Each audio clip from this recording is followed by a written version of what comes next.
Hello students, good evening. हम लोग कर रहे थे हाइड्रोकार्बन के लेक्चर्स और आज जो सीक्वेंस में हम बात करेंगे एल्काइंस की। एल्काइंस का बेसिक आईपीएसी नॉमेनक्लेचर और साथ साथ में प्रिपरेशन मेथड आज सिंगल लेक्चर में हम लोग कर लेंगे। वैसे नॉमेनक्लेचर हमने अलग से भी किया है, आईपीएसी नॉमेनक्लेचर की प्लेलिस्ट आप चैनल पे देख सकते हो। सीक्वेंस में चीज़ें हैं, hydro alkanes, alkene, alkyne, alcohol, जो भी polyfunctional compounds and all that वो हमने कर लिया है। यहाँ थोड़ा सा रिवीजन भी करेंगे नॉमेनक्लेचर का, क्योंकि बहुत इंपॉर्टेंट है, उसको भूलना नहीं है। ये नहीं कि नया नया पढ़ते जाए और पुराना भूलते जाए। तो एक थोड़ा सा नॉमेनक्लेचर की रिवीजन कर लेते हैं और मेन फोकस रहेगा preparation method of alkynes single lecture में। तो चलिए शुरू करते हैं। पहले कुछ क्वेश्चन मैं थोड़ा याद दिला दूं कि एल्काइंस का प्राइमरी सफिक्स क्या होता है। एल्काइंस का प्राइमरी सफिक्स होता है आइन। एल्काइंस का प्राइमरी सफिक्स क्या है? आइन। चलिए ये देखिए, ये एक, ठीक है, इस कंपाउंड का नाम। तो सबसे पहले भाई नंबरिंग किधर से करेंगे? पेरेंट चेन 4 कार्बन की नंबरिंग किधर से करेंगे? जिधर से ट्रिपल बॉन्ड जल्दी आ जाए, क्योंकि उसको प्रेफरेंस दे रहे हैं। नंबरिंग उधर से करेंगे जिधर से ट्रिपल बॉन्ड जल्दी आ जाए। तो ये हो गया 1, ये हो गया 2, ये 3, ये 4। 4 कार्बन का रूट वर्ड क्या होगा? 4 कार्बन का रूट वर्ड हो गया ब्यूट। और 1 पे क्या आ रहा है? 1 पे आइन। 1 लिखने की जरूरत नहीं है, कहीं और आएगा तो लिखा जाएगा। तो ये हो गया ब्यूटाइन, ये हो गया ब्यूटाइन, ब्यूटाइन, ब्यूटाइन। चलिए और एग्जाम्पल देख लेते हैं। और example C bond C L, चलिए इसको सी एच कर देते हैं, C H bond C H three. और एग्जाम्पल, अब इसमें सी एल भी लगा है, सी एच थ्री भी लगा है और ट्रिपल बॉन्ड भी है। सी एल भी है और ट्रिपल बॉन्ड भी है। जब भी ऐसा आएगा तो किसको प्रेफरेंस देंगे भाई? ट्रिपल बॉन्ड को प्रेफरेंस देंगे। पेरेंट चेन तो सीधे 5 कार्बन की पेरेंट चेन है, 5 कार्बन की पेरेंट चेन है, देख लो जरा, 5 कार्बन की पेरेंट चेन है। नंबरिंग किधर से करेंगे?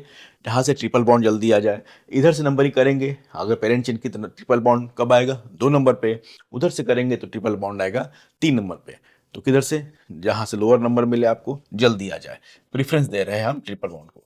1 2 3, 1 2 3 4 5, 1 2 3 4 5। अब देखो जरा, अब क्लोरीन तो ब्रांच है, क्लोरीन का ब्रांच में नाम क्या होता है? क्लोरो। 4 chloro, 4 chloro. फिर कितने रूट वर्ड क्या है? 5 कार्बन का रूट वर्ड क्या है? पेंट। 4 क्लोरोपेंट आइन। भाई सफिक्स, ट्रिपल बॉन्ड का सफिक्स क्या है? आइन, प्राइमरी सफिक्स। लेकिन कहाँ आइन है?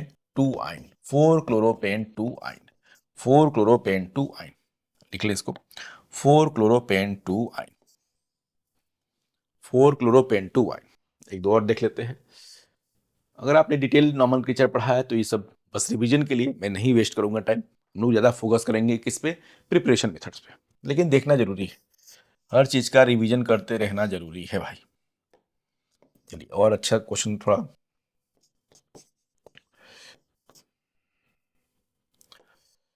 ये देखिए, चलिए इस क्वेश्चन को देखते हैं।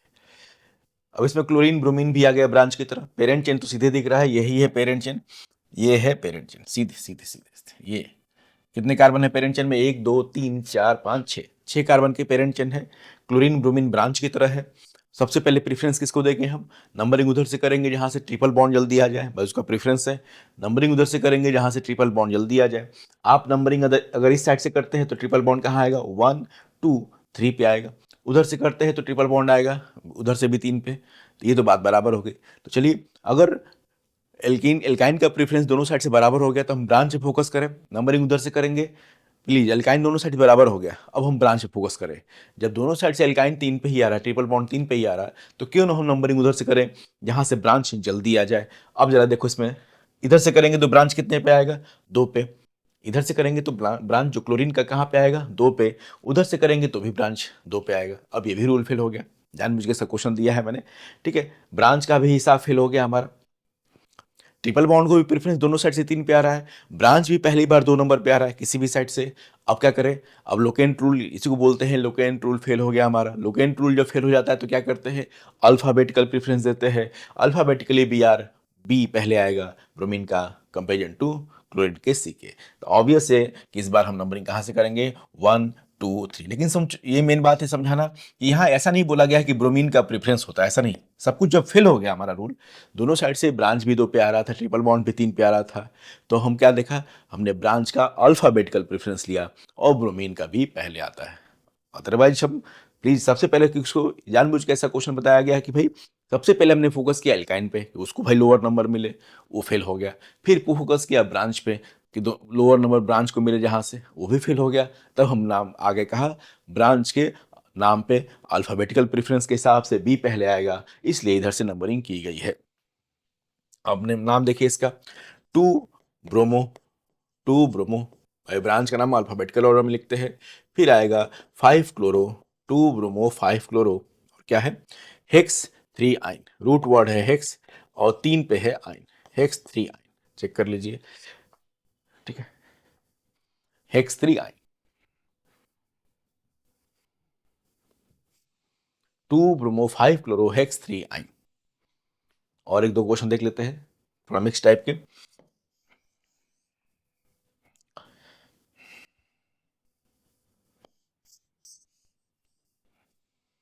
ये थोड़ा सही क्वेश्चन रहेगा, ये रुक जाओ, इसको भी कम कर देता हूं मैं, इसको भी कम कर देता हूं। यहां ट्रिपल बॉन्ड, यहां ट्रिपल बॉन्ड। अब जरा देखो, अगर दो तीन रास्ते में भाई पाई बॉन्ड है तो सबसे पहले क्या लेते हैं, क्या पढ़ा था हमने आईपीसी में कि हम वो रास्ता पेरेंट चेन की तरह लेंगे, वो उस चेन को पेरेंट चेन की तरह लेंगे जिसमें maximum number of multiple bond include हो, उस चेन को आप पेरेंट चेन की तरह लोगे जिसमें maximum number of double bond चाहे ट्रिपल बॉन्ड इंक्लूड हो, भले से उसका लेंथ कम पड़ जाए। अब जरा देखिए ये बात, उसी का एप्लीकेशन है ये। अगर आप इसमें अगर आप इसमें ये रास्ता लेते हैं, जरा देखो यहां से लेके यहां तक, यहां से लेके यहां तक, तो कितने कार्बन आएंगे, 1 2 3 4 5 6 7 8 कार्बन। अब देखिए जरा, इस रास्ते में इस पेरेंट चेन में 8 कार्बन है, ठीक है। लेकिन क्या दिक्कत है, अगर आप ये पेरेंट चेन लेंगे तो वो वाला ट्रिपल बॉन्ड छूट जाएगा जो आप किक कर नहीं सकते। मैक्स वो पेरेंट चेन लेना है जिसमें मैक्सिमम मल्टीपल बॉन्ड मतलब डबल चाहे ट्रिपल इंक्लूड हो जाए, भले से चेन लेंथ छोटा पड़ जाए, भले से चेन वो छोटा पड़ जाए, उससे मतलब नहीं है। तो ये रास्ते में बिल्कुल 8 कार्बन बहुत ज्यादा थे, लेकिन हमारा क्या दिक्कत थी, एक ट्रिपल बॉन्ड छूट गया, वो कर नहीं सकते आप, वो नहीं कर सकते, वो नहीं कर सकते वही, ठीक है। हमको क्या लेना पड़ेगा, हमको पहले वो रास्ता देखना है जिसमें दोनों triple bond at least maximum double bond चाहे ट्रिपल बॉन्ड इंक्लूड हो सके, भले से लेंथ उसका कम कम पड़ जाए। अब जरा देखो, इधर सीधे जाएंगे, इस रास्ते में आपको 1 2 3 5 ही कार्बन मिल पा रहे हैं, ज्यादा तो इधर था, ज्यादा कार्बन तो इधर थे, लेकिन क्या दिक्कत थी, ट्रिपल बॉन्ड छूट रहा था, मल्टीपल बॉन्ड को आप छोड़ नहीं सकते। ये भी रूल चलो रिवीजन हो गया। तो पेरेंट चिन्ह तो हो गया, पेरेंट चिन्ह की नंबरिंग करेंगे, नंबरिंग उधर से करेंगे जहां से ट्रिपल बॉन्ड पहली बार जल्दी आ जाए, इधर से भी 1 पे आ रहा है, उधर से भी 1 पे आ रहा है, बिल्कुल ट्रिपल बॉन्ड को प्रेफरेंस दे रहे हैं, इधर से भी 1 पे, इधर से भी 1 पे आ रहा है, कर लीजिए। अब जब ये रूल फिल हो गया तो ब्रांच पे आ जाइए, ब्रांच देखिए इधर से जल्दी आ रहा है, इधर से भी ब्रांच 3 पे आ रहा है पहली बार, इधर से भी 3 पे आ रहा है, ठीक है। अदरवाइज ब्रांच जहां से जल्दी आता है वो नंबरिंग सही होती है, वो क्वेश्चन एक दो देख लेते हैं। तो इसमें इस कंपाउंड में कहीं से नंबरिंग करिए, आपका नाम सेम आएगा। ये देखो पूरा ये कार्बन 1 2 3 4 5, ये 5 कार्बन पूरा क्या हो जाएगा, ब्रांच में आ जाएगा। ये 5 कार्बन की चेन कैसे ट्रीट की जाएगी, ब्रांच की तरह। इसका नाम क्या होगा, 5 कार्बन है तो पेंटाइल, पेंटाइल। लेंथ छोटा है, इस लेंथ चेन का, पेरेंट चेन का लेंथ छोटा है, लेकिन फिर भी क्यों लिया गया है, क्योंकि इसमें दोनों ट्रिपल बॉन्ड जो है इंक्लूड हुए हैं। तो 3 पेंटाइल, 3 पेंटाइल, और क्या है फिर पेंट, पेंटा, तो 2 बार है, 1 4, 1 4 डाई आइन, भाई आइन 2 बार है, पेंटा 1 4 डाई आइन, ये नाम होगा इसका, 1 4 डाई आइन,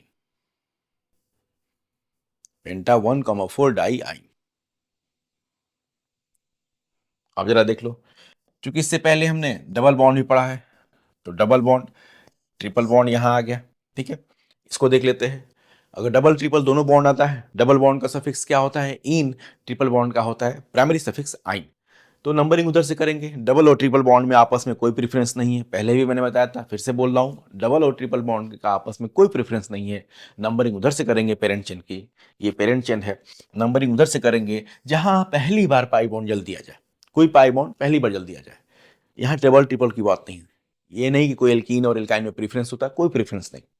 आप नंबरिंग इधर से करेंगे, पाई बॉन्ड का पहली बार 1 पे आ जाएगा, अगर नंबरिंग इधर से करेंगे तो पाई बॉन्ड कब आएगा, पहली बार 1 पे आ जाएगा।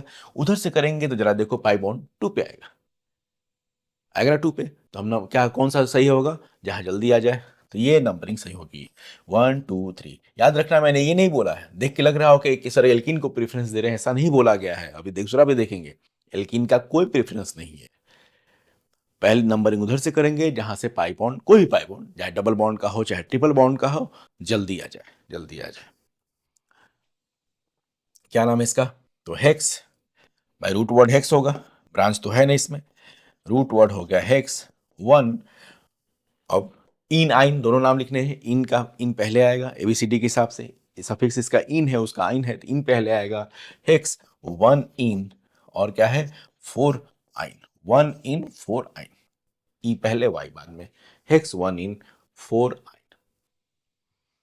जरा देख लेते हैं ये भी बात, ट्रिपल बॉन्ड यहां लगा दिया डबल बॉन्ड, ठीक है। अब जरा देखो यही ऐसा होता तो आप किधर से नंबरिंग करेंगे? ऑब्वियस है, कोई प्रेफरेंस नहीं डबल ट्रिपल का, इधर से नंबरिंग करेंगे तो पाई बॉन्ड, जहां से पाई बॉन्ड पहली बार जल्दी आ जाए वही नंबरिंग सुटेबल होगी। पेरेंट चेन की ये है पेरेंट चेन, डबल ट्रिपल का आपस में कोई प्रेफरेंस नहीं है, याद रखिएगा। यही बात बताने के लिए सवाल दिया गया था। यहाँ 1 2 3 देखा, इस बार किधर से कर दिया? एल्काइन की साइड से, क्योंकि पाई बॉन्ड उसका जल्दी आ रहा था, उधर से 2 पे आता पाई बॉन्ड, इधर से 1 पे। अब नाम क्या होगा? तो चीजें तो वही है, हेक्स, हेक्स 4 इन होगा 1 आइन, 1 लिखें चाहे ना लिखे कोई बात नहीं, चलो हेक्स 4 इन आइन, हेक्स 4 इन 1 आइन। और सवाल देख लेते हैं एक,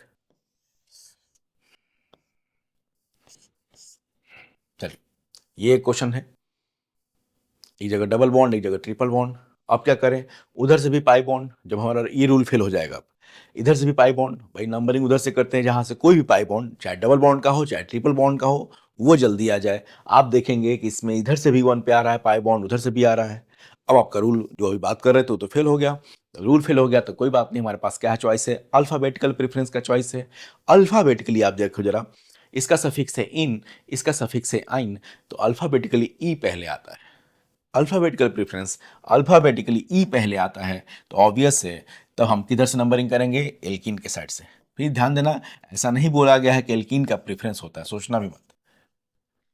जब मामला मेरा फंस गया, वो रूल फेल हो गया जो ऊपर कर रहे थे, कहाँ प्रेफरेंस होता है? उसमें दिया तो है आइन को प्रेफरेंस, लेकिन जब फेल हो गया रूल तो एल्कीन का ई सफिक्स पहले आता है, तो हमने अल्फाबेटिकल प्रेफरेंस में एल्कीन को चुना है। अब नाम क्या होगा? पेंट 1 इन, पेंट 1 इन 4 आइन, 1 इन 4 आइन, 1 इन 4 आइन, 1 इन 4 आइन।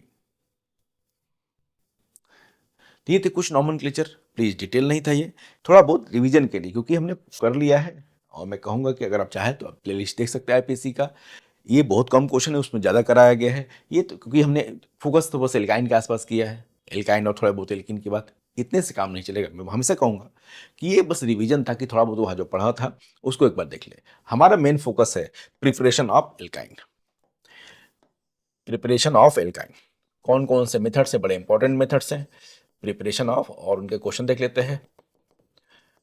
एल्काइंस सारे method,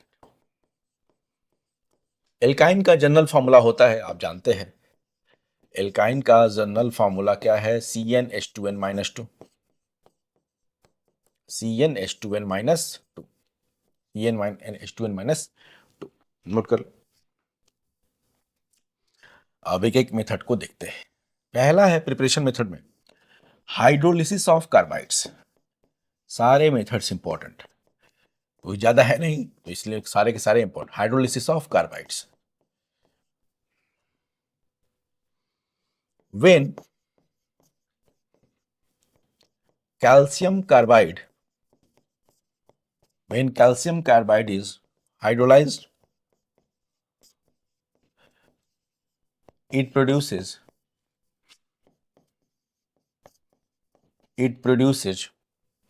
acetylene.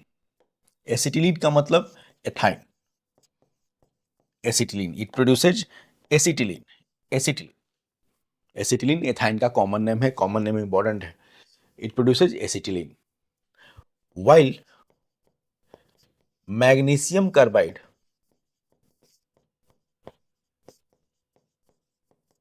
while magnesium carbide produces, hydrolysis पे बात देखते हैं अभी, produces propyne, propyne, propyne, note कर ले, देखते, याद नहीं करना है, याद नहीं करना है, समझ में आ जाएगा तुरंत ये क्या करना है, रटना नहीं। जैसे ये है calcium carbide, CaC2 plus water, याद नहीं करना है, तो बनता है CaOH ट्वाइस, कैल्शियम हाइड्रोक्साइड और plus C2H2, CH triple bond CH, acetylene gas है, C2H2 गैस। देखते हैं कैसे, कैल्शियम कार्बाइड के हाइड्रोलिसिस से क्या बनता है, एसिटिलीन गैस या एथाइन गैस। ये है कैल्शियम कार्बाइड का स्ट्रक्चर, Ca+2 आयनिक और कोवलेंट दोनों बॉन्ड है, आयनिक और कोवलेंट इसमें दोनों बॉन्ड है, देखो ये है Ca+2 और ये हो गया C2 Ca+2 और C2 और इसमें क्या है H प्लस और OH माइनस। अब ये रिएक्शन सिंपली क्या है, डबल डिस्प्लेसमेंट रिएक्शन है, चाहे इसको आयन एक्सचेंज रिएक्शन बोलते हैं, डबल डिस्प्लेसमेंट रिएक्शन है, चाहे आयन एक्सचेंज बोल सकते हैं। तो क्या होगा इसमें भाई, ये वाला कैटायन इससे कंबाइन हो जाएगा, Ca+2 जो है OH माइनस से कंबाइन हो जाएगा, और H प्लस किससे कंबाइन होगा, C माइनस से। दोनों C माइनस के साथ एक एक H जोड़ दो, बैलेंस करेंगे तो 2H2 करना होगा, वो अलग बात है भाई। जहाँ C माइनस है वहाँ H प्लस जोड़ दो, कैल्शियम+2 के साथ क्या जोड़ दो, OH माइनस, तो कैल्शियम+2 और OH माइनस मिलकर क्या बना लेंगे, कैल्शियम हाइड्रोक्साइड, और ये बन जाएगा एसिटिलीन चाहे ethyne, simple double displacement reaction है। इसी तरह मैग्नीशियम कार्बाइड का जरा देखिए, Mg2C3, मैं ठीक है, Mg2C3 plus hydrolysis, water reaction, और ये बनता है magnesium hydroxide plus propyne, propyne, देख लेते हैं इसमें क्या बनता है, propyne, propyne Mg2C3 plus propyne, simple भाई। Mg पे +2 चार्ज होता है, और 2 Mg है तो कितना चार्ज हो जाएगा, Mg पे +2 होता है, 2 Mg है तो +4 का चार्ज हो जाएगा। उस +4 को न्यूट्रलाइज करने के लिए हमको चाहिए C3 पे 4-, ये है C3 4- का स्ट्रक्चर, ये है C3 4- हो गया। अरे 2 Mg है तो 4+ हो गया, और ये C3 4-। अब जरा देखिए इसका कॉम्बिनेशन आप करा दीजिए H प्लस और OH माइनस से, ये OH माइनस यहाँ कंबाइन हो जाएगा, 3 H यहाँ लग जाएंगे और एक H यहाँ, 3 H यहाँ लग जाएंगे, एक H यहाँ, बन गया। ठीक है, बैलेंस नहीं ना रिएक्शन, आप वो सोचिए कि सर चार्ज कहाँ से आ रहा है, अरे भाई बैलेंस नहीं है, वो बस बता रहा हूँ मैं कि डबल किस कौन सा कैटायन कि आयन एक्सचेंज रिएक्शन है, इसका एनायन OH माइनस इसके कैटायन के साथ, उसका कैटायन H प्लस इसके एनायन के साथ, सिंपल बन जाएगा। 3 H यहाँ, एक H यहाँ, क्या दिक्कत है। तो याद नहीं करना था, आप नोट्स बनाते रहे, लिख, याद नहीं करना, सिंपल डबल डिस्प्लेसमेंट रिएक्शन। अब जरा देखो आप, थोड़ा अलग से एक बात कि आप इनऑर्गेनिक में पढ़ते हैं, कैल्शियम ऑक्साइड जब लाइम को कोक के साथ हीट करते हैं, ठीक है, इलेक्ट्रिकल फर्नेस में, इलेक्ट्रिक फर्नेस में हाई टेम्परेचर पे लाइम को, क्विक लाइम को कोक कार्बन के साथ हीट करते हैं इलेक्ट्रिक फर्नेस में, तब कैल्शियम कार्बाइड बनता है। थोड़ा सा अलग से एक बार, कैल्शियम कार्बाइड कह रही है, ठीक है, कैल्शियम कार्बाइड यहाँ पर बनता है। इन केस कहीं पूछ दे, हमको उससे मतलब नहीं था, लेकिन थोड़ा रिवीजन के लिए इनऑर्गेनिक का पार्ट है। जब क्विक लाइम को कार्बन के साथ हिट करते हैं कोक के साथ इलेक्ट्रिक फर्नेस में, तो क्या बनता है, calcium carbide plus CO liberate होता है, और उसी कैल्शियम कार्बाइड के हाइड्रोलिसिस से क्या बनता है, एथाइन चाहे acetylene.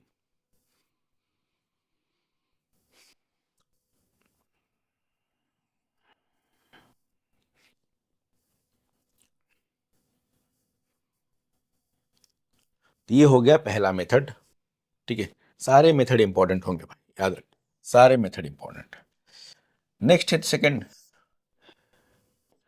Reaction of alkyl halides with silver, with silver, with silver, reaction of alkyl halides with silver powder when chloroform is heated with, हम बस क्लोरोफॉर्म का एग्जांपल लेके समझेंगे और बाकी चीजों में इसको अप्लाई करेंगे, बहुत simple. When chloroform is heated with silver powder, Ag powder, it produces acetylene, बार बार लिखेंगे याद रहेगा, एसिटिलीन मतलब एथाइन, एसिटिलीन। लेकिन ये मत सोचना कि केवल एसिटिलीन के लिए रिएक्शन है ये, पहले एक तो समझ ले, जरा देख लेते हैं।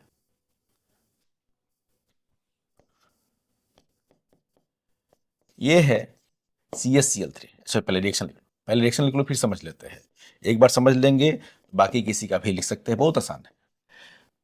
सिल्वर क्लोरोफॉर्म का Ag के साथ हीटिंग करने पे बनता है CH triple bond CH, ethyne, और AgCl अलग। अब देख लेते हैं कैसे। AgCl अलग, यहां H, ये CaCl3 है, यहां लिखेंगे हम 6Ag, 6Ag। फिर एक और मॉलिक्यूल लेंगे इसी का, क्लोरोफॉर्म का, क्लोरोफॉर्म ले सकते हैं, ब्रोमोफॉर्म ले सकते हैं, मतलब Cl की जगह Br भी ले सकते हैं, कोई दिक्कत नहीं है। और ये देखिए, अब क्या करना है इसमें से, बड़ा देखो सिंपल, 6AgCl यहां से अलग कर दीजिए, ऐसे लिखेंगे, और 6AgCl यहां से आप अलग कर दीजिए, 6AgCl देखो अलग कर दो यहां से, ये 6AgCl। अब बाकी जो बचा है दोनों कार्बन के बीच में क्या लगा दो, ट्रिपल बॉन्ड लगा दो, 6AgCl यहां से अलग हो गया है, ठीक है। और जो बचा है कार्बन के बीच में क्या लगा दो, ट्रिपल बॉन्ड, बन गया एथाइन। अब इस, ठीक है, हिंट को हम यूज करेंगे आगे, इसको हिंट को आगे यूज करेंगे। अब देखना, अब जरा देखो, और भी भाई हैलाइड से रिएक्शन दे सकते हैं, क्लोरोफॉर्म की तरह दिखने वाले और भी हैलाइड होंगे, बिल्कुल होंगे, वो भी तो रिएक्शन दे सकते हैं। आप जरा देखो, यहाँ H था, क्या बन गया, H था, थोड़ा इसको मैं ऐसे कर दूं, यहाँ H था तो एथाइन बन गया। अब उसी में सेट करते जाइए, कितना बहुत कुछ बन जाएगा। ओहो, इसमें H था तो एथाइन बन गया। अब इसे मैं सेट, Cl की जगह Br भी हो सकता है, प्लीज घबराइएगा मत। मान लो यहाँ CH3 ले लेंगे, यहाँ CH3 ले लीजिए, H की जगह हम ले रहे हैं CH3, लिखने की जरूरत नहीं, आप समझ लो, आप बढ़ाते रहिए ग्रुप। H की जगह ले लिया CH3, क्या बन जाएगा, H की जगह CH3 लेंगे तो यहाँ भी CH3 लगा दो, ब्यूटाइन बन जाएगा, ब्यूटूवाइन बन जाएगा। H की जगह कोई और तो इन जनरल हम क्या लिख सकते हैं, क्या हम इन जनरल इसको लिख सकते हैं R। अब R हिसाब अपने हिसाब से सेट करते रहना, R अपने हिसाब से रखते रहना, एथाइल मिथाइल रखते रहिएगा। तो क्या हम इन जनरल इस रिएक्शन को ऐसे भी लिख सकते हैं, बिल्कुल लिख सकते हैं, जरा देख लो, RC, मतलब अदर एल्काइन भी हम बना सकते हैं इससे, नोट कर लो, सिमेट्रिकल एल्काइन बना सकते हैं बिल्कुल। आर बदलते रहिए, CH3 C2H5 C3H7 बदलते रहिए, बहुत सारे एल्काइन बन जाएंगे। तो ये इसका हिंट हो गया, reaction of alkyl halide with Ag powder.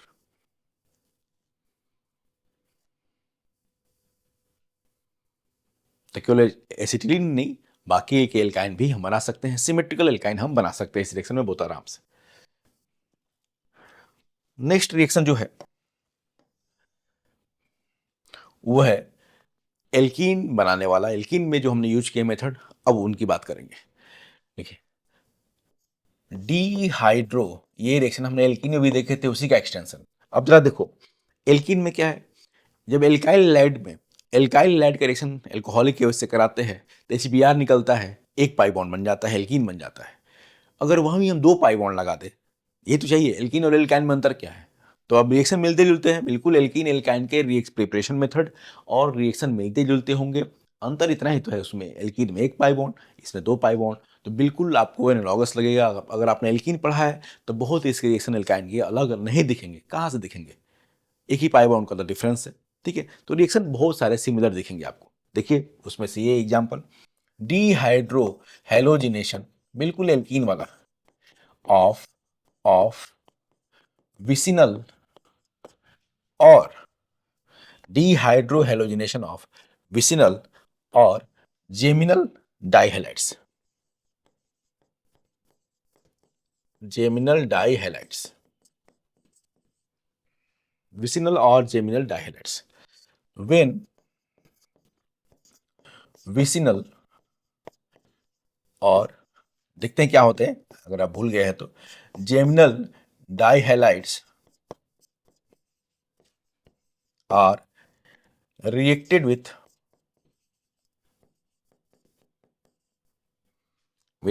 vicinal or geminal dihalides are reacted with strong bases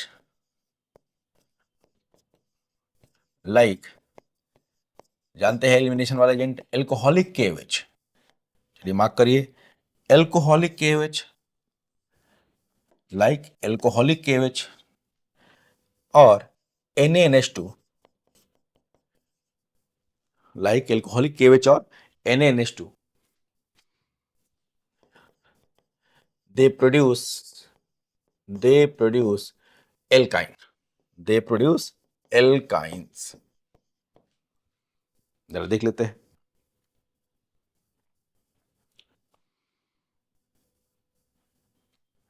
चलो,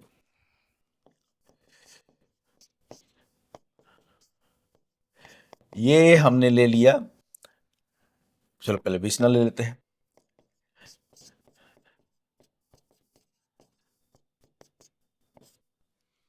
ये है विसनल डाइहैलाइड. डाइब्रोमाइड है ये. विसनल मतलब अगल बगल 1-2 पोजीशन पे, नेबरिंग पोजीशन पे जब हैलोजन लगे हों उनको क्या बोलते हैं? विसनल डाइहैलाइड्स. और सेम कार्बन पे लगे हों तो क्या बोलते हैं? जेमिनल. तो ये भाई आईपीसी नॉमेनक्लेचर नहीं है विसनल जेमिनल, कॉमन नॉमेनक्लेचर है. नाम तो इसका 1,2 डाइब्रोमोप्रोपेन होगा.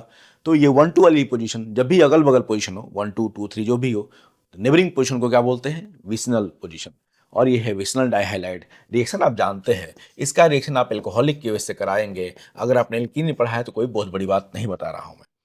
अगर आप इसका रिएक्शन एल्कोहलिक की वजह से कराएंगे तो क्या होता है? ठीक है, अल्फा कार्बन से Br निकलेगा. चलो ये अल्फा कार्बन. और बीटा से क्या निकलता है? H. यहाँ मैकेनिज्म नहीं क्योंकि हम लोग पढ़ चुके हैं. यहाँ बस शॉर्टकट बात क्योंकि सेम रिएक्शन है. E2 एलिमिनेशन बोलते हैं इसको, एलिमिनेशन बाय मॉलिक्यूलर. लेकिन क्या होगा भाई? Br के बगल वाला कार्बन अल्फा, यहाँ से Br निकाला, यहाँ से H निकाला. Br यहाँ से H निकाला. चलिए यहाँ से HBr निकला. अब HBr निकलेगा. देखो H और Br कौन सा निकाला देख लो. HBr निकलेगा तो यहाँ डबल बॉन्ड आ जाएगा. H और Br निकलेगा तो अल्फा बीटा कार्बन के बीच में क्या आ जाएगा? Double bond. अल्फा और बीटा कार्बन के बीच में क्या आ जाएगा? Double bond. लिखिए लिखिए. पहला ये बन गया एल्कीन. एक स्टेप में क्या बन गया? एल्कीन. अब जरा देखो अभी भी HBr है इसमें, अभी भी HBr है. अब इस बार हम NaNH2 ले लेंगे. NaNH2 भी वही काम करेगा. NaNH2 भी वही काम करेगा जो एल्कोहलिक KOH का है. एल्कोहलिक KOH का मैंने कहा इस मैकेनिज्म की बात नहीं की जा रही क्योंकि पढ़ चुके हम लोग. बस उसी का एक्सटेंशन है. जो एल्कीन बना, एल्कीन का एक्सटेंशन आ गया एल्काइन. क्या स्पेशल है? NaNH2 भी वही काम करेगा जो एल्कोहलिक KOH. फिर से देखो Br के बगल वाला कार्बन, भाई हैलोजन के बगल वाला कार्बन क्या बोलते हैं? अल्फा. और ये हो गया बीटा. अल्फा के बगैर बीटा. Br यहाँ से H निकल जाएगा. फिर से HBr निकल गया. फिर से HBr निकल गया. ठीक है. और ये क्या बन जाएगा? Triple bond. Triple bond. अब थोड़ी खास बात है इसमें. बिल्कुल अल्फा से हैलोजन, बीटा से हाइड्रोजन निकाला गया है. कोई स्पेशल काम नहीं किया गया है. यही रिएक्शन में एल्कीन बनता था. थोड़ा सा एक्सटेंशन है तो एल्काइन. थोड़ा सा एक्सटेंड कर दिया उसको अल्फा से बस. ठीक है, शॉर्टकट की बात करेंगे. मैकेनिज्म हो चुका. इस रिएक्शन का क्या नाम है? By molecular elimination, E2 elimination. Alpha से हैलोजन निकालिए, बीटा से हाइड्रोजन निकालिए. एक बार डबल बॉन्ड, अगली बार ट्रिपल बॉन्ड. अब जरा देखिए,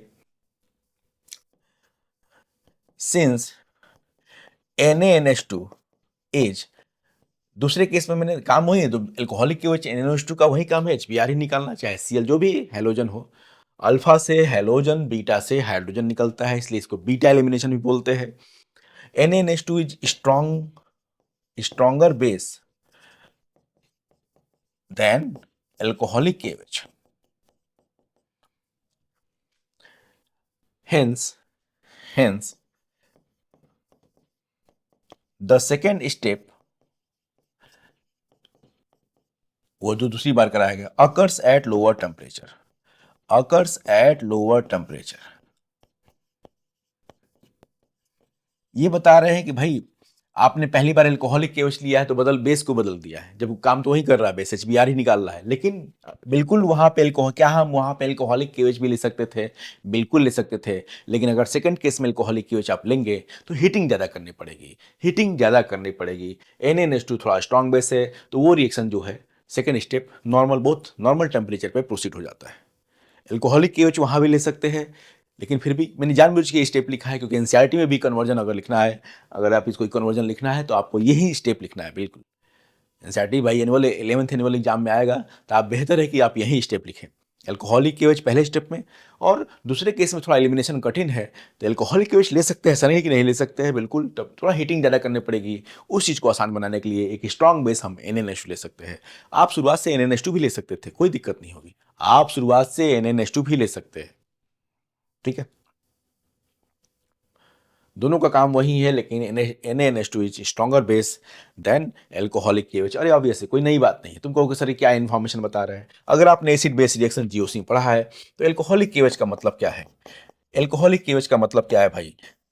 KOH plus ethanol, KOH plus ethanol. क्या हम एल्कोहलिक केवच को ऐसे नहीं ले सकते हैं भाई? KOH प्लस इथेनॉल ही तो है एल्कोहलिक केवच, ये है एल्कोहलिक केवच। और NaNH2 क्या है? NaNH2 क्या है भाई? Na प्लस और NH2 माइनस। जरा देखो क्यों बोला जा रहा है, आप जानते हैं एसिड बेस रिएक्शन अगर आपने किया है जीओसी में, ठीक है, कौन कौन acidic character different functional group कराया गया था, वहां आपने देखा है बिल्कुल कि अगर पूछा जाए आपसे कि अमोनिया और एथेनॉल में कौन ज्यादा एसिडिक है, तो बिल्कुल आप देख सकते हैं, फिर से जाके रिफर कर सकते हैं, आप पढ़ सकते हैं GOC. Ethanol is more acidic then ammonia. Ethanol क्या होता है? एसिडिक का। एथेनॉल जो है अमोनिया से ज्यादा एसिडिक है। अगर एथेनॉल अमोनिया से ज्यादा एसिडिक है, तो ऑब्वियस है भाई, जितना स्ट्रॉन्ग एसिड उसका कॉन्जुगेट बेस, जितना स्ट्रॉन्ग एसिड होगा उसका कॉन्जुगेट बेस क्या होगा? उतना ही वीक होगा। ये है एसिडिक करेक्टर और ये है बेसिक करेक्टर, यही तो बोला जा रहा है। और स्ट्रॉन्गर बेस में एलिमिनेशन थोड़ा आसान होता है वीक बेस के कंपेरिजन में। तो ये प्रॉपर्टी हमने NaNH2 की यहाँ यूज की है। आप शुरुआत से NaNH2 ले सकते हैं, ठीक है,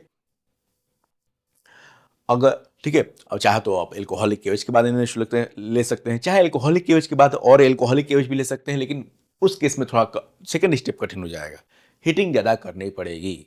तो बेहतर है कि आप ये सीक्वेंस फॉलो करें, अच्छा रहेगा, है ना। ले सकते, बिल्कुल ले सकते हैं।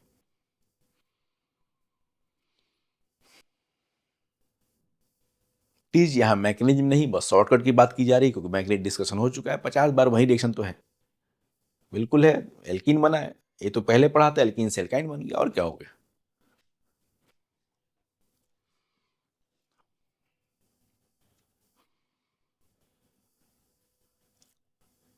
अब जरा देखो, एक चीज यहां ध्यान देने की बात है। अगर अगर यही क्वेश्चन है, जरा देख लेते हैं, चलो इसको अगले क्वेश्चन, ठीक है, यही क्वेश्चन लेते हैं,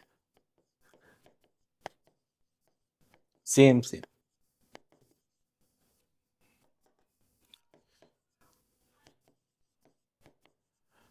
पिछले है। अब यहां लिख दिया है NaNH2 एक्सेस। अब जरा देखना इसमें NaNH2 एक्सेस,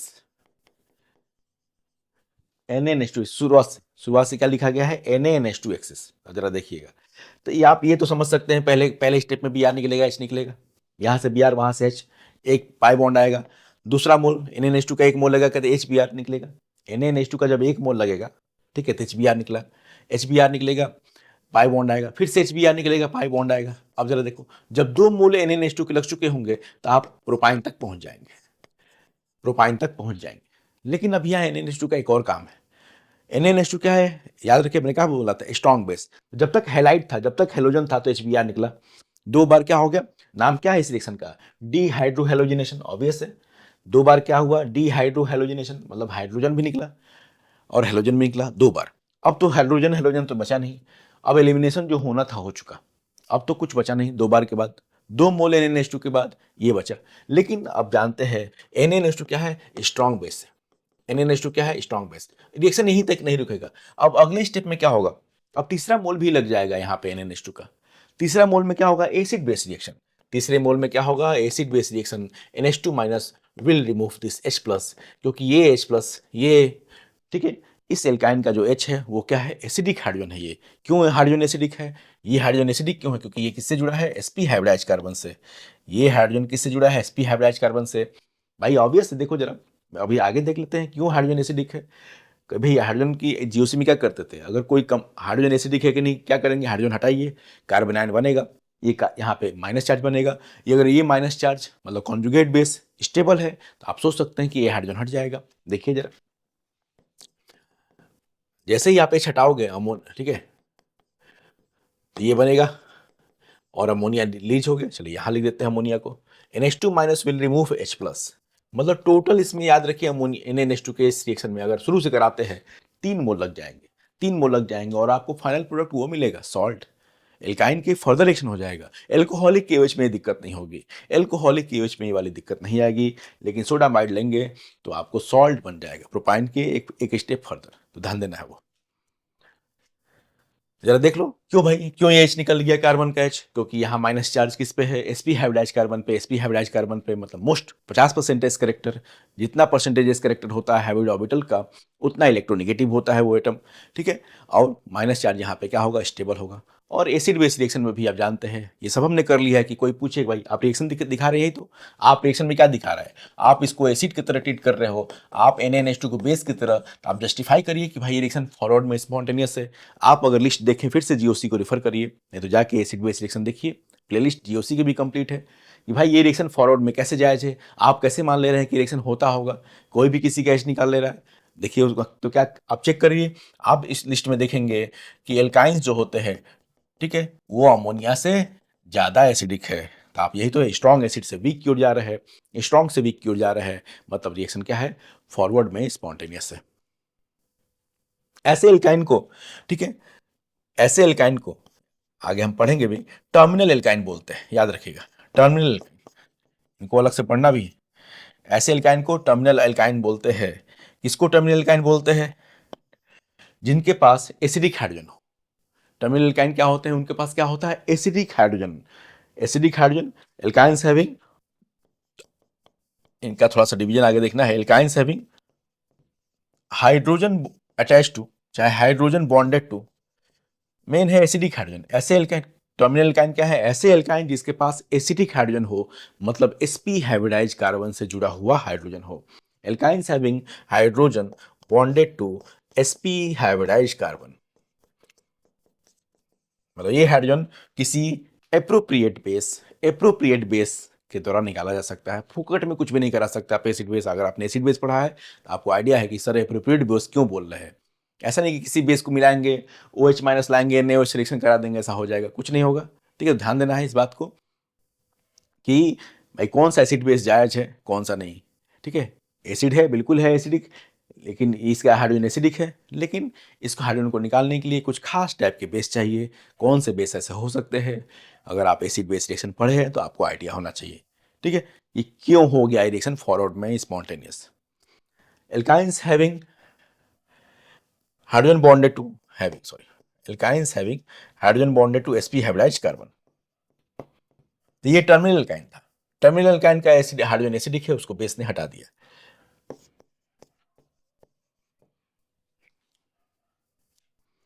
तो याद रखना NaNH2 लेंगे तो स्टेप थोड़ा एक स्टेप फर्दर सॉल्ट तक बन जाएगा।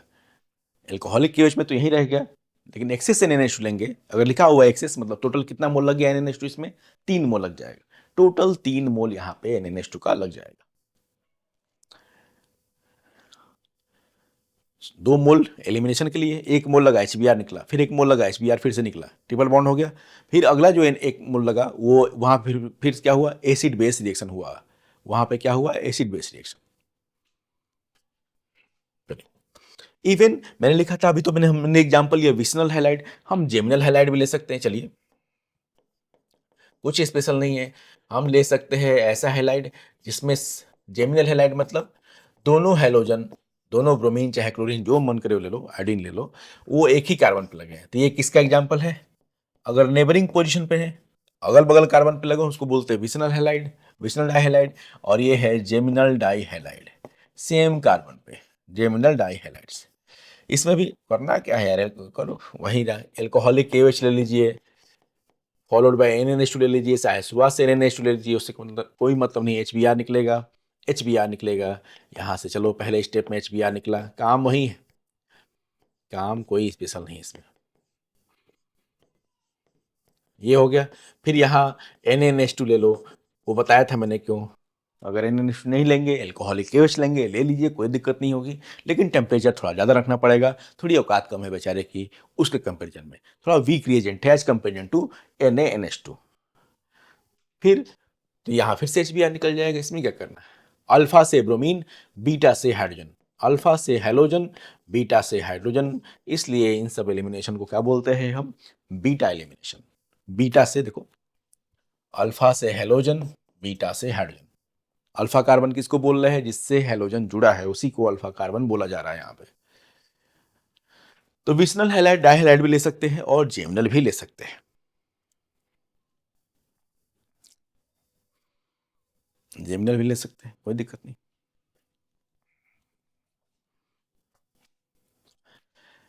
अब देखिए नेक्स्ट, तभी हमने देखा डीहाइड्रोहेलोजिनेशन, हाइड्रोजन भी निकल रहा था और हेलोजन भी निकल रहा था, डीहाइड्रोहेलोजिनेशन देखा। अब देखते हैं डीहेलोजिनेशन। डीहेलोजिनेशन नेक्स्ट मेथड है, डीहेलोजिनेशन, आई गेस ये 4 नंबर होगा। डीहेलोजिनेशन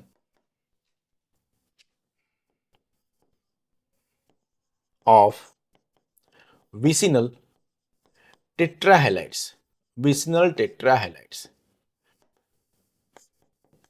ये भी रिएक्शन हमने एल्कीन में पढ़ा है, बस उसमें एक पाई बॉन्ड बनाना था। आप देखेंगे ये दोनों रिएक्शन एल्कीन में भी थे, डिहाइड्रोहेलोजिनेशन वाला भी एल्कीन में था और ये भी एल्कीन में था। वहां पे एक पाई बॉन्ड चाहिए था, उसी का एक्सटेंशन समझ लीजिए 2 पाई बॉन्ड के लिए। तो आपको एनालॉगस रिएक्शन मिलेंगे। इवन के एल्काइन की आप रिएक्शन भी पढ़ेंगे, अगर आपने एल्कीन ढंग से पढ़ लिया है तो लगेगा सर एल्काइन में वही वही तो लिखवा रहा है, कुछ स्पेशल नहीं करा रहा है, उसी को थोड़ा सा बदल दिया है 2 पाई बॉन्ड के हिसाब से। अदरवाइज तो आप ये सिमिलर लगेगा, तो आपको आसान होगा पढ़ना। एल्कीन पढ़ लिया तो एल्काइन भी पढ़ लिया। मैं तो यही कहूँगा एल्कीन पढ़ लिया तो मोस्टली आपने एल्काइन पढ़ लिया, कोई दिक्कत नहीं। कुछ चीजें अलग होंगी बस। डीहाइड्रो डीहेलोजिनेशन ऑफ फिशनल टेट्राहेलाइड्स, इसमें बस हेलोजन लगेगा निकलेगा। When vicinal tetrahalides are heated with, when vicinal tetrahalides are heated with zinc in presence of ethanol, zinc in presence of ethanol or NaI in presence of acetone, zinc in presence of ethanol or NaI in presence of acetone, they undergo dehalogenation. They undergo dehalogenation to produce alkyne. To produce alkynes. Dehalogenation to produce alkynes. जरा देखिए,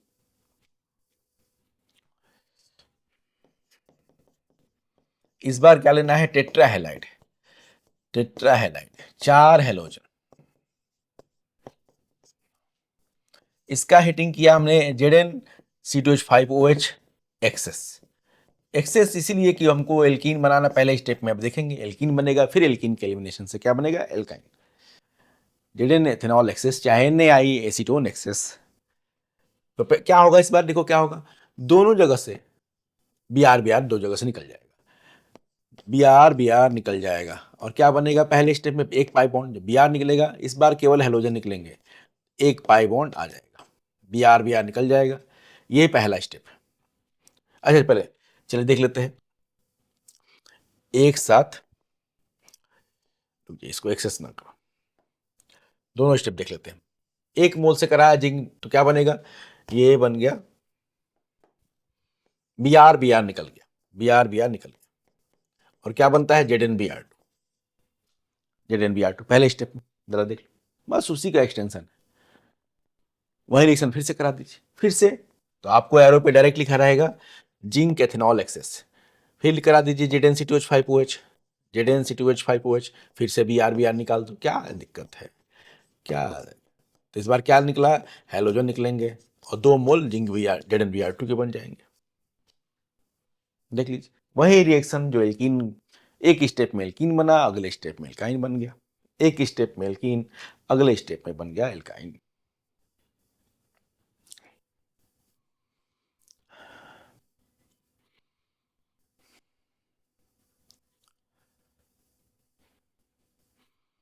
इसके अलावा भी हमने method देखा था even Kolbe electrolysis में। Kolbe electrolysis तो बहुत इंपॉर्टेंट है, एल्केन ने पढ़ा था उसका। उस रिएक्शन में alkane, alkene, alkyne, cyclo alkane बहुत कुछ बना सकते थे। चलिए उसका भी एक एग्जाम्पल देख लेते हैं, एल्काइन बनाने वाला। एल्काइन बनाने वाला एग्जाम्पल देख लेते हैं। कोल्बे इलेक्ट्रोलिसिस भी इसका हो सकता है एग्जाम्पल। खैर वहां भी देखा था, लेकिन रिवीजन करने में क्या हर्ज है। पांचवा मेथड है कोल्बे इलेक्ट्रोलिसिस। कोल्बेज इलेक्ट्रोलिसिस बड़ा इंपॉर्टेंट है। एल्केन में पढ़ा था, लेकिन उससे हम एल्कीन, एल्काइन, साइक्लो एल्केन सब बना सकते हैं भाई, बड़ा इंपॉर्टेंट है। खास बेचारे कुछ लिमिटेशन है, अलग बात है, लेकिन इंपॉर्टेंट बहुत है कोल्बे इलेक्ट्रोलिसिस। ठीक है, तो अगर हम इस सॉल्ट का, मैलेइक एसिड के सोडियम सॉल्ट का, चाहे फ्यूमेरिक एसिड का, मैं बता दे रहा हूं ना, वहां हमने किया था, इसलिए नॉ भाई सेंटेंस में नहीं लिख रहा हूं क्योंकि हम लोग कर चुके हैं। इसके एक को सोल्यूशन का आप इलेक्ट्रोलिसिस करेंगे। ये है सोडियम मैलिएट,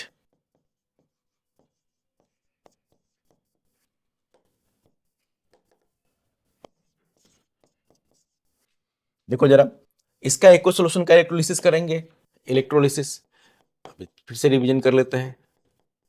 तो क्या बन जाएगा, एनोड पे क्या बनेगा, एथाइन। एनोड पे क्या बनेगा, ethyne. Ethyne plus CO2 gas, और कैथोड पे बनेगा H2 गैस। ये है एनोड पे, और ये तो इससे खास मतलब नहीं है। तो ये हमने एल्केन के प्रिपरेशन में पढ़ रखा है, इसका मैकेनिज्म भी देखा है, थोड़ा शॉर्टकट देख लेते हैं। ठीक है, कोल्बे इलेक्ट्रोलिसिस ऑलरेडी पढ़ चुके हैं हम, बस रिवीजन कि उससे इंपॉर्टेंट है कि alkene, alkene, alkyne, cyclo alkene बहुत कुछ बना सकते हैं। जरा देखो मैलिक एसिड क्या होता है, CH ट्रिपल बॉन्ड CH, ये है maleic acid. But 2 ene dioic acid. अब आप पढ़ेंगे अगर आइसोमेरिज्म में कि इसके दो फॉर्म होते हैं। ब्यूट 2 इन डायोइक एसिड के दो फॉर्म होते हैं। ये वाला सिस फॉर्म है, सिस फॉर्म का नाम है मैलिक एसिड। ज्योमेट्रिकल आइसोमर है दोनों आपस में। ये है मैलिक एसिड, और जो ट्रांस वाला फॉर्म है, ट्रांस वाला फॉर्म का नाम है क्या, फ्यूमेरिक एसिड। जो ट्रांस वाला फॉर्म है उसका नाम क्या है, फ्यूमेरिक एसिड। तो आप इन दोनों में से किसी का ले सकते हैं, ये है फ्यूमेरिक एसिड। दोनों में से किसी के भी सोडियम चाहे पोटेशियम सॉल्ट का इलेक्ट्रोलिसिस करा दीजिए। सोडियम मेलेट ले लीजिए, चाहे सोडियम फ्यूमेरेट ले लीजिए, आपको एनोड पे एथाइन बन जाएगा। चला देख लेते हैं कैसे। नाम लिख लो जरा, ब्यूट 2 इन डायोइक एसिड के दो फॉर्म होते हैं। ये वाला है सिस वाला फॉर्म। सिस फॉर्म को बोलते हैं, मैं लिख दे रहा हूं यहाँ पे, सिस फॉर्म को सिस ट्रांस ज्योमेट्रिकल आइसोमर होते हैं। सिस फॉर्म को बोलते हैं मैलिक एसिड, ट्रांस फॉर्म को बोलते हैं सिस ट्रांस। कैसे, दोनों कार्बोक्सिलिक ग्रुप सेम साइड है, सेम साइड है, तो इसको ऐसे बना दो। चलो तो और डिजाइन कर लेते हैं जरा। ये है, दोनों सेम टाइप के ग्रुप सेम साइड को बोलते हैं सिस फॉर्म। ये है सिस वाला फॉर्म, सिस फॉर्म का नाम है सेम ग्रुप सेम साइड में, तो उसको बोलते हैं सिस फॉर्म। और सिस फॉर्म है, इसका मैलिक एसिड नाम है उसका। Same group opposite side, same group opposite side इसका नाम है, ठीक है, ट्रांस। और ट्रांस का नाम है फ्यूमेरिक एसिड। दोनों में से किसी का भी हम सोडियम सॉल्ट लें, चाहे पोटेशियम सॉल्ट लें, एक को सोल्यूशन लें, इलेक्ट्रोलिसिस करा दे तो एथाइन बन जाएगा। देख लेते हैं कैसे। मैंने तो एक ही एग्जांपल लिया है। ट्रिक बताया गया था कोल्बे इलेक्ट्रोलिसिस में, जब हम डिटेल पढ़ रहे थे एल्केन में, तो ट्रिक क्या था इसका, क्या करना है, ये CO2 उड़ा दीजिए यहाँ से, ये CO2 उड़ा दीजिए, और CO2 जब उड़ेगा, CO2 ट्रिक शॉर्टकट मैकेनिज्म नहीं, जब CO2 यहाँ से हटाइए तो बगल वाले कार्बन पे क्या बनाइए, रेडिकल। CO2 हटाइए यहाँ से तो बगल वाले कार्बन पे रेडिकल। CO2 हटाइए यहाँ से, बगल वाले कार्बन पे क्या बनाइए, रेडिकल। अरे CO2 दोनों जगह से निकलेगा, 2 मोल CO2 के निकलेंगे, और दोनों जगह CO रेडिकल बन जाएगा। अब ये रेडिकल आपस में सेल्फ कपलिंग के थ्रू, इंट्रामोलिकुलर रेडिकल कपलिंग के थ्रू क्या बना लेंगे, देखो एक और पाई बॉन्ड आ जाएगा, एक और बॉन्ड आ जाएगा, 2 बॉन्ड पहले से तो एक और आ गया था। साथ साथ में और भी कुछ बनेगा, जरा देख लेते हैं। ये तो हो गया इंट्रामोलिकुलर रेडिकल कपलिंग के थ्रू। क्या करना है, CO2 उड़ाइए, CO2 हटा के बगल वाले कार्बन पे रेडिकल बनाइए, इसमें भी रेडिकल बनाइए, और दोनों रेडिकल मिलकर आपस में एक बॉन्ड बना लेंगे। 2 बॉन्ड ऑलरेडी था, एक और बॉन्ड आ गया, हो गया एथाइन, हो गया एथाइन। साथ साथ में आप देखेंगे इस रिएक्शन में ये भी प्रोडक्ट बनेगा। भाई ऐसा भी तो हो सकता है, ये तो हमने इंट्रामोलिकुलर रेडिकल कपलिंग कराया, इंटरमोलिकुलर भी होगा भाई, दो अलग अलग स्पीसीज में, दो अलग अलग स्पीसीज में। अब देखो जरा, ऐसा भी कपलिंग हो सकता है, बिल्कुल हो सकता है। ये सारी चीजें वहां बनेंगी, हमको तो मतलब एथाइन से था, लेकिन और भी चीजें वहां बनेंगी, थोड़ा देख लेते हैं उस रिएक्शन में। अगर ये दो अलग अलग रेडिकल कपल हो तो क्या बनेगा, देखो जरा, ये हो गया CH बॉन्ड CH, ये CH बॉन्ड CH, देखिए जरा। अब आप देखेंगे, थोड़ा इसको ढंग से देखेंगे तो ये वाला है साइक्लोब्यूटा 1,3 डाइन, साइक्लोब्यूटा 1,3 डाइन। अगर आपको याद हो, आपने एरोमेटिक एंटी एरोमेटिक पढ़ा है तो आप जानते हैं कि क्या है ये एंटी एरोमेटिक, ये बहुत बेकार है, ठीक है, अनस्टेबल चीजें होती है, तो मतलब ये बहुत कम बनेगा। हमारा मेजर प्रोडक्ट अब पूछा जाए तो मेजर प्रोडक्ट तो भाई अपना एथाइन ही होगा जो बनाना चाहते थे आप। अरे एंटी एरोमेटिक बनेगा वो भी, लेकिन ना के बराबर, एंटी एरोमेटिक कंपाउंड स्टेबल नहीं होते। कोलबे इलेक्ट्रोलिसिस बहुत शानदार मेथड है, कुछ लिमिटेशन है उसकी अलग बात है, लेकिन आप उससे मतलब सिंथेटिकली बहुत इंपॉर्टेंट है। बहुत सारे alkane alkene alkyne cyclo alkane बहुत कुछ बना सकते हैं हाइड्रोकार्बन। तो हमने पढ़ा था वहाँ पे मैकेनिज्म डिटेल में, लेकिन एक रिवीजन के लिए तौर पे मैंने इसको करा दिया। तो ये थे एल्काइन के प्रिपरेशन मेथड, थोड़ा बहुत हमने नॉमेनक्लेचर पे देख लिया। अब आगे शुरुआत करेंगे क्या, रिएक्शन, और क्या रिएक्शन, ठीक है, रिएक्शन देखेंगे स्पेशल, कुछ एसिटिलीन के कुछ स्पेशल चीज़ें देखेंगे। उस तरह से बहुत छोटा पोर्शन है, terminal alkyne non terminal alkyne क्या होते हैं, लेकिन अगर हमने एल्कीन पढ़ा है तो ये एल्काइन भी आसान होगा। एल्कीन का भी के रिएक्शन को एक्सटेंड कराएंगे थोड़ा सा, एक स्टेप और आगे, तो एल्काइन के रिएक्शन हो जाता है। अब एक्सटेंशन का क्या मतलब है वो हम आगे के लेक्चर्स में देखेंगे। Thank you.